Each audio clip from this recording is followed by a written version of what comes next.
Chapter 1. When they met. Some moments don't ask for permission to stay. They simply do.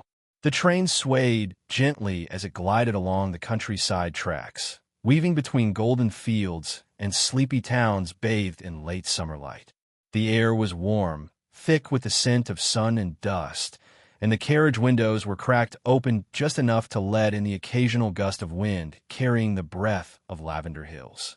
Livia leaned her head against the window, her dark curls brushing her cheeks, her eyes half closed. She was returning home, or at least to the place she called home for now, a small sestiere nestled near Rome, where everything moved slower and life smelled like bread and basil. Her canvas backpack sat at her feet, worn and sticker-covered, filled with the little pieces of her most recent escape. Sketches, ticket stubs, a half-written journal, and a folded map with her favorite streets of Rome circled in blue ink. She loved this feeling, the in-between, when nothing was demanded of her, when she could float, unseen, between where she'd been and where she was going. The train made a sudden jolt, and she opened her eyes just as a young man stepped into the carriage. He was tall, lean, with tousled chestnut hair and a camera hanging from a strap around his neck. A canvas bag slung over one shoulder. His shirt was creased, his steps quiet, but his eyes, deep-set and thoughtful, scanned the rows with quiet calculation. Most of his seats were taken, except the one across from Livia. He hesitated for a second. She looked up. Their eyes met. He gave a polite nod. "Is this taken?" he asked in soft Italian. She shook her head, gesturing with a smile. "No, go ahead." He sat down, careful with the camera in his lap, and the silence between them settled in. Light, almost companionable. For the first few minutes, they both looked out of their respective windows, the rhythm of the train filling the space. But then the man pulled out a small leather notebook and began to write something, brow furrowed. Curiosity tugged at her. "You're not from here, are you?" she asked after a moment. He glanced up, a little surprised, then smiled faintly. "No, I'm from Florence. Just passing through." "Ah." She leaned forward slightly. "Traveler or escape artist?" He laughed, the sound low, genuine. "Maybe both." That made her grin. "Same here." He closed the notebook gently and offered his hand. "Matteo, Livia." They shook hands like it meant something. Or maybe it did. "Are you a writer?" she asked, nodding toward the notebook. "Not really. I write down what I can't say out loud." She tilted her head. "That makes you more of a writer than most." Matteo smiled again, and for a few moments, they just sat, letting the tracks on beneath them, the world slipping by. They spoke sporadically, not forcing anything. Livia told him about her love for maps. Not the digital ones, but the crumpled paper kind that folded like secrets. Matteo shared that he once photographed a wedding in Venice in the rain, and the bride danced barefoot in the puddles. Their conversation flowed like music with no lyrics. Easy, tender, unsure of its destination. As the train slowed near her stop, Livia glanced at the window, then back at him. "This is me," she said quietly. He nodded. "Nice meeting you, Livia." She hesitated. Her fingers fidgeted with the strap of her bag. "You know," she said, her voice lighter than her thoughts, "there's a tiny bakery down the hill from the station that sells the best apricot tarts in all of Italy." Matteo raised a brow. "Is that so?" She smiled. "If you happen to get off here, I could show you." And just like that, he did. The platform was quiet, as if time had paused for them. Livia stepped off first, her sandals tapping softly against the stone. Matteo followed, blinking under the sudden brightness of the Roman countryside. The scent of sun-warmed stone and blooming citrus drifted on the breeze. "It's this way," Livia said, pointing down a narrow path lined with ivy-covered walls. She walked ahead with a kind of careless grace, as if she belonged to the light. Matteo tucked his notebook into his pocket and followed. The bakery was tucked into a corner with faded green shutters and a crooked sign that read Dolce di Nana. A little bell rang as they stepped inside, and the smell of warm bread, sugar, and fresh peaches wrapped around them like a welcome. A small woman behind the counter lit up when she saw Livia. "Tesoro, back so soon," she called. Livia leaned across the counter with a conspiratorial grin. "Only for your tarts, Lucia." The woman laughed and handed her 2 paper-wrapped pastries without asking. "And who is this?" she added. "I'm Matteo." "A friend," Livia said a little too quickly. "Just passing through." Matteo smiled politely, but said nothing. The word friend echoed strangely in his chest. They walked out, tarts in hand, and settled on a low stone wall beneath an olive tree. The heat was soft here, drowsy. A few bees floated lazily between wildflowers. Livia took a bite and closed her eyes. "Told you. Best in Italy." Matteo tasted his, eyebrows lifting. "Okay, you're not wrong." They ate in silence for a while, until Livia glanced at him sideways. "So, Matteo from Florence, what are you running from?" He blinked. "What makes you think I'm running?" She shrugged, brushing a crumb from her skirt. "People who get on trains without plans, usually." He hesitated. Then, family. Complications. Silence that got too loud. She looked at him, really looked. "That's honest." He met her gaze. "And you?" She smiled, but it didn't quite reach her eyes. "I chase things I don't want to lose. Cities. Songs. Faces. I get attached too easily. Maybe that's not a bad thing. It makes good stories," she whispered. They sat like that for a while, not quite close, but not far either. The olive branches swayed gently above them. A dog barked in the distance. Somewhere, wind chimes rang. Livia dug in her backpack and pulled out a small sketchbook. "I draw places I want to return to," she said, flipping through pages filled with narrow streets, doorways, cafe chairs. Matteo watched her fingers move across the pages. "You draw feelings, not just places. That's the only way I remember them." A pause. The air between them shifted. "Do you ever wish," he said quietly, "you met someone at the wrong time, just to see how right it could have been?" She looked up sharply. The wind rustled her curls, and for a moment, she said nothing. Then she closed the sketchbook and whispered, "All the time." They wandered through the village until the afternoon sun began to melt into amber, softening every shadow and turning stone walls golden. The streets were quiet, kissed with the warmth of familiarity, but to Matteo, everything felt newly lit, like a place seen through music. Livia showed him the old fountain in the square, the abandoned theater with painted ceilings visible through broken shutters, and a hidden garden behind the chapel, where roses climbed the walls like secrets. She spoke in bursts, like her thoughts came faster than her words could catch. And Matteo listened more than he spoke, collecting her phrases like pressed flowers.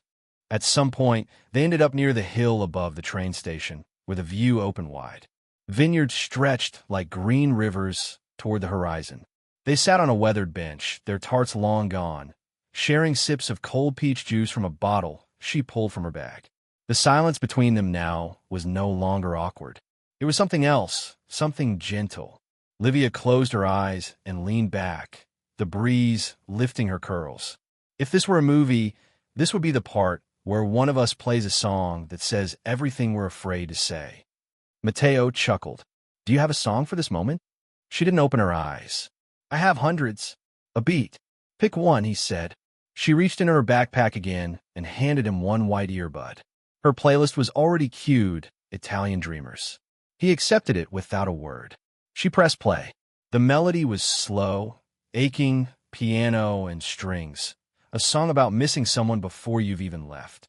Neither of them said anything, but the silence swelled with the unspoken. Matteo looked at her as the sun kissed the corners of her face. He wanted to memorize her exactly as she was in that second. Eyes closed, music in her ears, the shadow of a smile on her lips. When the song ended, she looked at him. "Promise you'll write to me," she said quietly, like it wasn't a question. "I will," he answered without hesitation. Then, "And you?" "I always write," she whispered, "even when I shouldn't." He stood slowly as the train's whistle echoed from the valley below. She didn't ask him to stay. He didn't ask her to leave with him. At the platform, just before he stepped on board, Matteo turned to her. There were 100 things he could have said. He chose the smallest one. "Grazie, Livia." For what? For making today real. The door closed. The train began to move.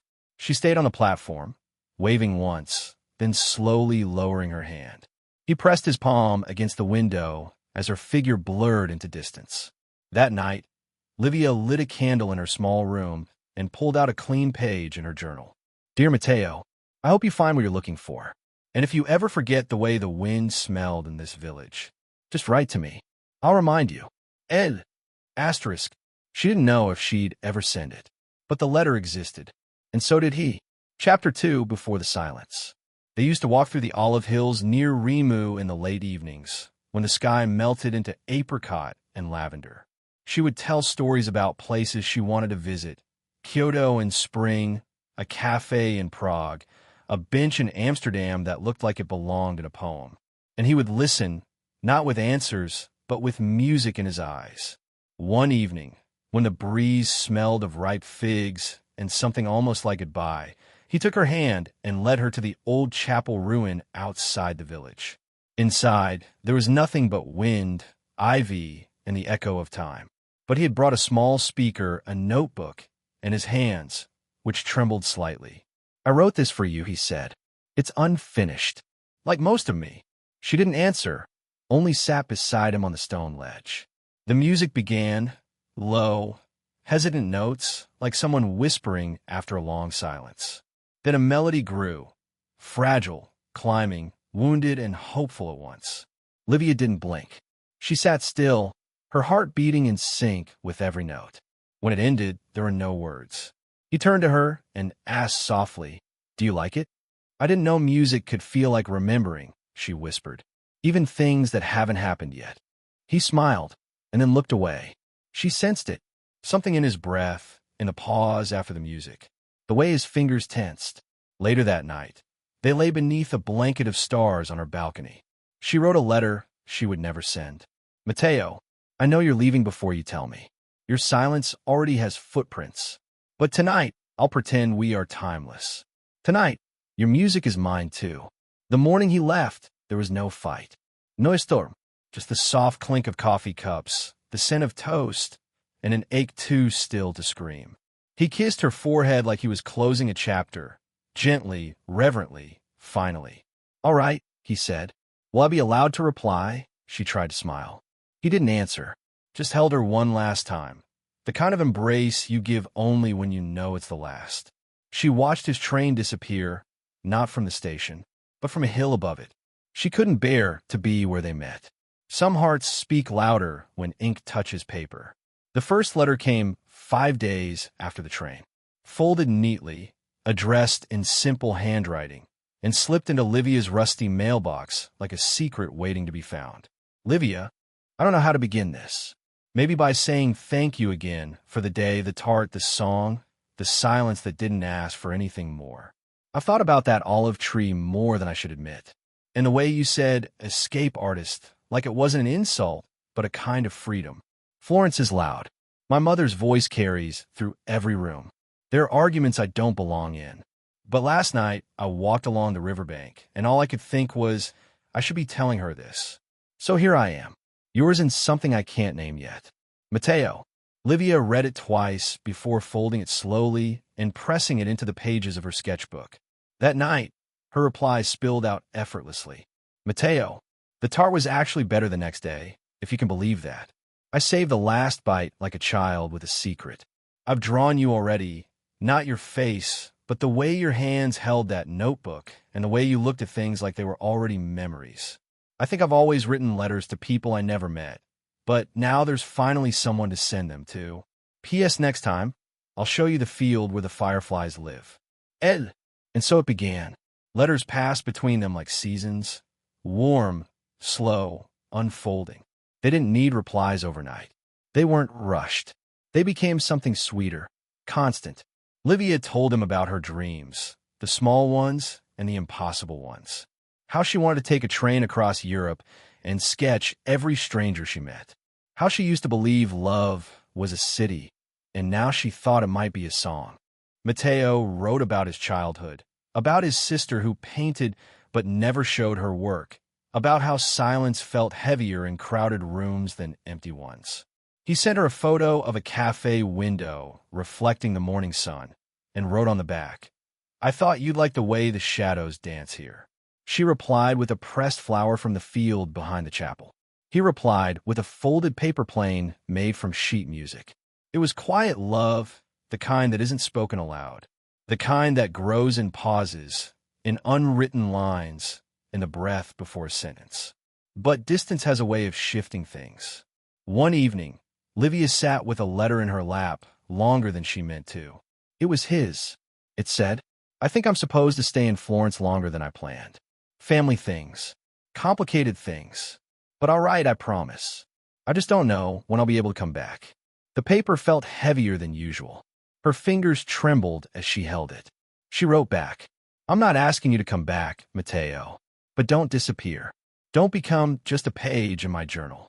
I'd rather miss someone real than remember someone who vanished. Come back when you can, but stay in the letters." The letters kept coming, but less frequently. Weeks turned into gaps. Her mailbox remained empty some mornings. And slowly, like fog creeping in, silence settled. Until one letter changed everything. Some letters don't ask to be read. They demand to be felt. It had been 18 days. Livia counted them. Not that she meant to, but each empty morning at the mailbox became a small wound she couldn't quite cover. She kept walking the same streets, sketching the same windows, drinking the same bitter coffee at the corner cafe. And always, her eyes scanned the horizon for that familiar handwriting. Then, one evening it was there. The envelope looked like all the others, off-white, gently worn at the edges. But something in the way her name was written, slower, heavier, made her fingers ache before she even opened it. She unfolded the paper with care, her breath caught by the third line. "Livia, I promised to write, and I meant it. But I can't keep writing like nothing has changed. Because it has. My father collapsed 2 weeks ago. The silence in the house turned into arguments, then grief, then something worse. Responsibility. I've been helping my mother, trying to hold the weight that was never meant for me. I've stopped photographing things. I barely leave the house. I thought I could carry it all and still write to you, as if I was whole. But I'm not, and it's not fair to send you pieces. You deserve someone who isn't only real in words. I miss you, more than I thought possible, but I need to disappear for a while. Please don't wait. Matteo." Livia stared at the letter for a long time. Her hands were trembling. The words blurred. Don't wait. But how do you not wait for someone who taught you how to listen to the silence? She walked outside barefoot, her steps uncertain on the gravel path behind her house. She sat on the stone wall where she once watched him walk beside her. The night was windless, too still. For the first time in months, she didn't write back. Instead, she opened her sketchbook and drew him, fully this time. His face, his camera, his silence. And beneath it, in small handwriting, she wrote, "You were real, even if you're gone. Some silences are louder than goodbye." Autumn came earlier than expected. Livia folded the letters, tied them with a piece of string, tucked them into a box, but couldn't bring herself to burn a single one. Each one held a part of her, her faith, her hopes, her voice that spoke only for him. She began traveling again, not to run away, but to keep moving. In every new city, she wasn't searching for him. She was searching for the version of herself who once smiled on the platform. She sketched train stations, foreign windows, midnight cafes. Listened to old songs, the ones he once described. Sometimes, she caught herself scanning the crowd for his face. And each time, disappointment, silence, a letter in her mind that would never be written. But one day, in Paris, in the soft, damp air of a rainy morning, something changed. She was sitting in a small music store that sold vinyl records. Slow jazz played in the background, and someone at a piano in the corner softly hummed La Vie en Rose. Livia was flipping through covers when she noticed familiar letters on one of the sheet music folders. Silenzio e Ombre. Silence and Shadows. The title he once invented for his project. Her heart skipped a beat. She asked the shopkeeper and learned that the compositions had been left around the city by an Italian artist, composer, and photographer who now lived there. He gave no name, only left a message. Some letters aren't meant to be read. They're meant to be played. Livia stepped out of the shop, clutching the sheets of music in her hands. The rain fell slowly, like a cadence. Her steps carried her through the streets without direction. And then she saw him. He was standing on a bridge over the Seine, in a coat, a camera hanging around his neck. His figure was just as she remembered, but his eyes were different, tired, deeper, alive. He saw her too. No words, no movement, just their eyes like two letters finally delivered. Chapter 3.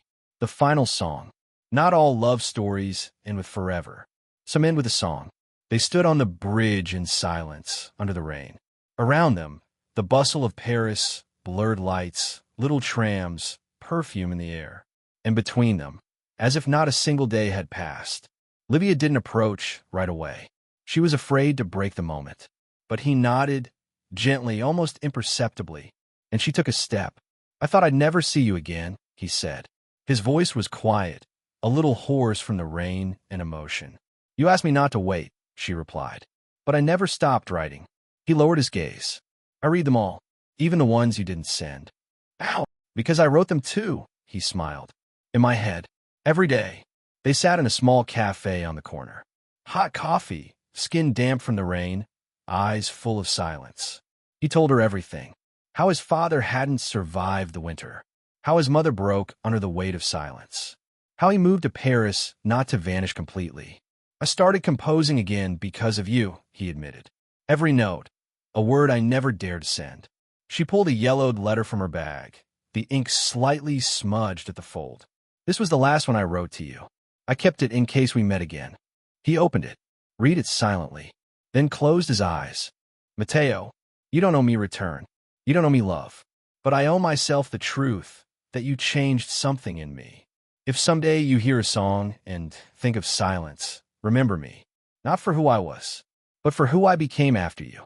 Elle. Their eyes met again, and everything between them became music, the kind without words. He handed her a sheet of music. "Play this when you miss me. It doesn't end, it just fades." She took it, didn't cry, only smiled, sadly but peacefully. At the train station, he held her hand longer than he should have. "We were never meant to last," he whispered, "but we were meant to meet." She nodded. "You'll always be my favorite letter." When the train pulled away, she didn't look back. She breathed in the rain, pressed the music sheet to her chest, and walked on. Epilogue. A few years later, her paintings were exhibited in Rome. Her books were published in Paris. All the letters she once wrote became a collection. Letters I Never Sent. On the first page, a dedication to the boy on the bridge, who taught me that silence is not absence, it's music unplayed. And on the final page, just 3 notes, the same ones that were on his sheet. Her heart remembered. End of story.